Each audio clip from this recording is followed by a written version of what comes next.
Most business owners dread hiring more than anything in their business. And I get why. You put up an ad, you sift through a ton of resumes of complete strangers you know nothing about, then you have to talk to them and try to see who they really are. Well, there is a completely different way to go about this, and it actually gets you better quality employees faster. Hey, I'm Abby Johnson with Matterhorn Business Development. I've worked with business owners in over 50 different industries to help them increase their profit, reclaim their time, and get out of the day-to-day of the business. Time and time again, I see business owners putting off hiring for as long as humanly possible. It is a painful experience trying to actually know the person in front of you before you commit to the money and investment that you're putting into them to train them. But there is a better way to hire and find candidates of people that you actually know, people you already have a read on. This makes the hiring process faster, less painful, and more likely to get you a hire that actually is there for the long haul. The first thing is you need to know your business's basic purpose cold. Not just a fancy mission statement on your website, but actually, why does your business exist? Who do you help? And how do you help them? This is one of the things our founder, Greg Winteregg, covers in his book, Fun at Work. I definitely suggest you go check that out if you haven't already. But the point of your basic purpose and knowing it is that is the guiding light for all of the decisions you make within your business. And what I always do during the hiring process, and what I encourage you and other owners to do, is to share this purpose with the candidates you're interviewing. The ones that perk up a little, who lean in, who get excited about that purpose, those are the ones you want to spend more time with. Those are the ones who should be on your roster of offer letters. If someone shows up to the interview and they're only asking questions about their pay and what's in it for them and that sort of thing, then this is not the right position for them. I remember when my first son was born, we were interviewing nannies so that I could return to work here at Matterhorn. And we had one nanny come in. I had the baby with me. He was 4 months old and pretty much, of course, the cutest baby you'd ever seen. And all she did was ask about the working hours, her pay, how much pay she needed. She was saying she would need X amount an hour, and after 90 days, she was going to need this raise, and she was going to need this much time off. And that was all she wanted to talk about during the interview. When she left, my husband, Aaron, said, "We are not hiring her."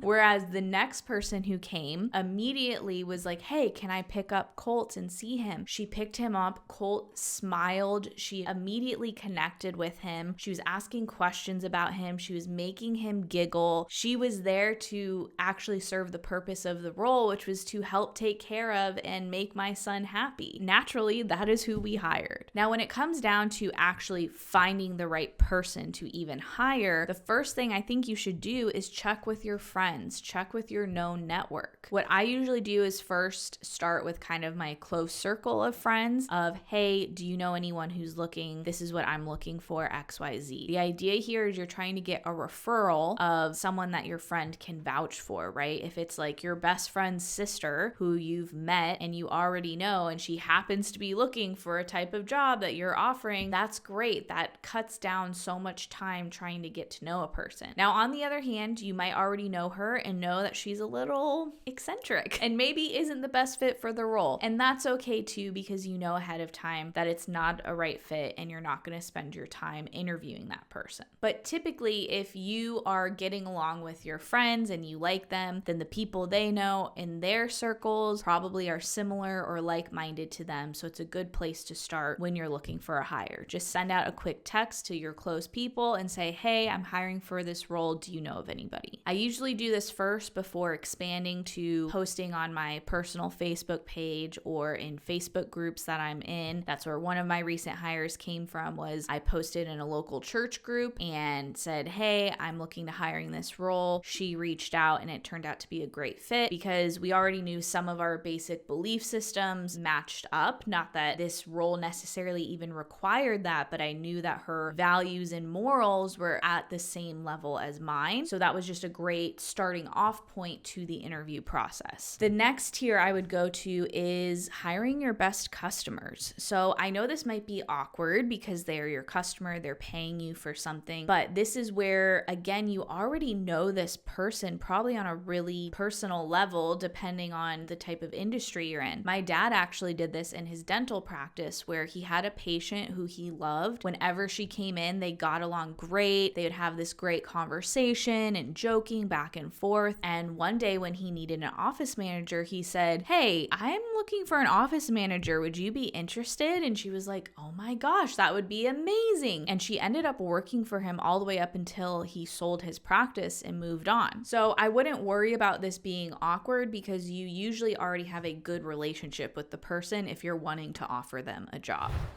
Quick pause. If you're trying to hire and you're having a hard time knowing what you can actually afford in your budget to pay someone, a great start here is downloading our free cash map below. This is going to give you a picture of what your current profitability is versus where it should be for your revenue range. So click below and download our free cash map today, and you're going to get a solid look at where you stand financially and who you can afford to hire.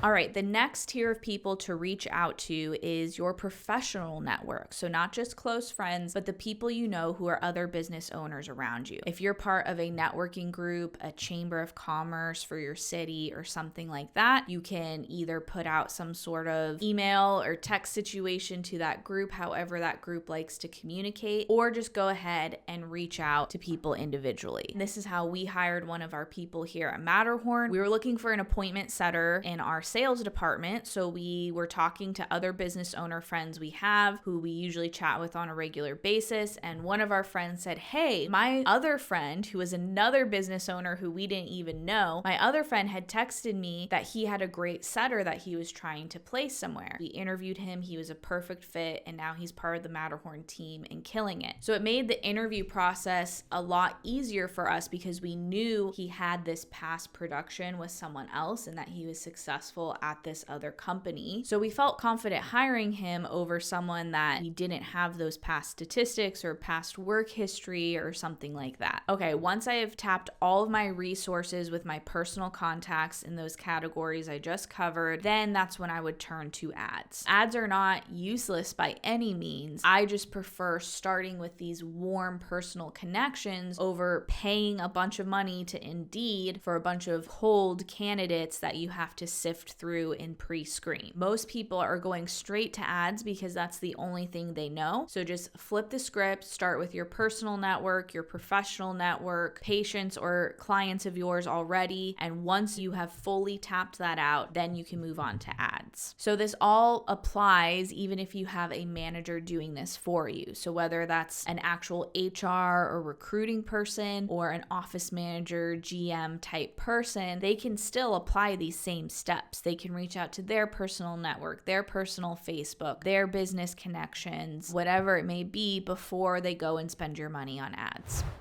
All right, I hope this gets you some better hires and less wasted time in the hiring process. Let me know in the comments below how it goes for you. And again, before you make your next hire, let's actually find out what you can afford. Download our free cash map today that gives you a path of where you're at now to where you need to be. Click below, download our cash map today.